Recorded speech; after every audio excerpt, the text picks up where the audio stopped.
గీ నడుమ చాలా మంది చిట్టీలు కడుతున్నారు. కొలువులు చేసుకుంటా కొందరైతే దినం ఏదో పని చేసుకుంటా కొందరు గిట్ల ఏదో తిప్పల పడి 4 రాళ్ళు వెనకేసుకుందానికి చిట్టీలు వేస్తుర్రు. సరే మరి అది నడిపించేటోళ్ళు మంచిగుంటే ఏ లొల్లి లేదు, కానీ ఏదన్నా ఏటమటం అయితే ఇన్ని దినాలు పడ్డ కష్టం అంతా బురదలో పోసినట్లే అవుతుంది. అగో అట్లనే ఒక ఆమె చిట్టీల పేరు చెప్పి జనం నెత్తిల మీద పెద్ద టోపియే పెట్టింది. చూడుర్రు మీరే.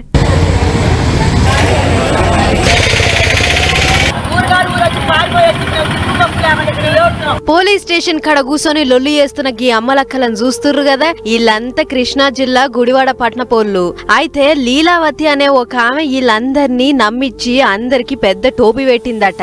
అందుకే న్యాయం చేయాలని గిట్ల స్టేషన్ కాడికి వచ్చిర్రు. లక్ష్మీనగర్, బాపూజీ నగర్, చౌదరిపేట, ఆర్టీసీ కాలనీ, టీడ్కో, జగనన్న కాలనీలో ఉండే అమ్మలక్కలకు లీలావతి లోన్లు ఇప్పిస్తా అని ఉద్రముచ్చట్లు చెప్పిందట.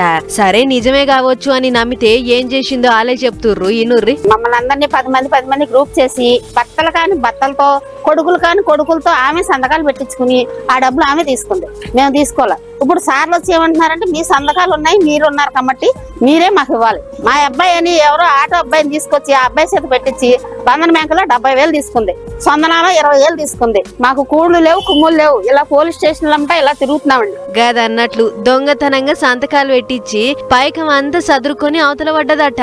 ఇదే కాదు ఇంకేమంటుర్రో ఇనుర్రి. మా డబ్బులు, లోన్లు, నా బంగారం, బొట్టలు జోడు, మాటీలు, ఈ విషయం మా ఇంట్లో అయితే ఎవరికి తెలియదు సార్. 180,000 రూపాయలు సార్ నా పనిముట్లు ఇవన్నీ వేసుకుని వెళ్ళిపోయింది.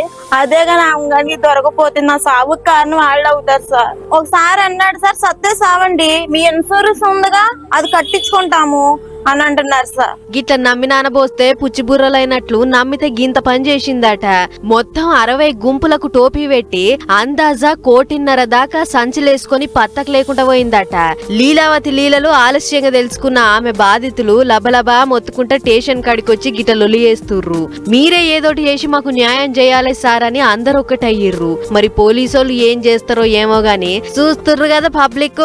మీ చుట్టుపట్టు కూడా గిసొంటోళ్ళు ఉండగల జర్రంతా పాయలంతోని ఉండుర్రి, లేకుంటే మీ కథ కూడా గిట్లనే అవుతుంది. ఏం చెప్తున్నా?